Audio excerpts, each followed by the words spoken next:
So this is the TOSSIT sensor. You can see it's about the size and weight of a baseball. In fact, whenever we give it to an end user for evaluation, they always put it in their hands and want to throw a fastball. Yeah, TOSSIT is the Tactical Optical Spherical Sensor for interrogating threats. But what it really is a small chemical vapor sensor. And it can specifically sense toxic vapors or chemical warfare vapors, things you absolutely don't want to breathe. The problem is, if you want to go into a building and you think that that building has toxic chemicals in it, you have to put on a gas mask. You have to put on mop gear. You have to turn on a handheld sensor and walk in there and take a measurement. That's subjecting you to lots of risk, reduced visibility, reduced mobility, the time to put on all of that gear.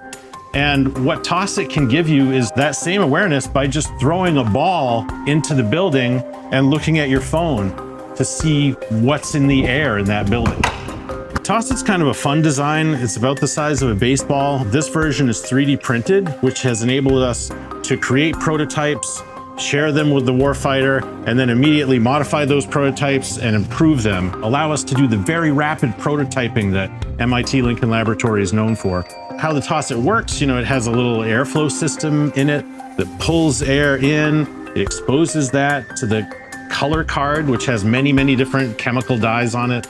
Those chemical dyes will change color in the presence of the chemical that we're looking for. And there's actually a little camera system and a little lighting system in here and a computer that figures out if a chemical is present, and then it will relay that information as an alarm back to the end user. The state-of-the-art sensors right now are really expensive and they're fragile, somewhere between $5,000 and $10,000. So you really don't want to throw those ahead of yourself. Besides, they're not going to roll very well. TOSSIT's about $125 in parts. The die card itself is pennies. So every day you would just pop a new die card in and go off on your mission. We're hopeful that the end users, soldiers, warfighters, could use TOSSIT to decide whether or not a building or a location is safe to go to, and more importantly, prevent them from having to put on mop gear and take a measurement, with a sensor that's in their hand. Then that means they're safer and can do other things.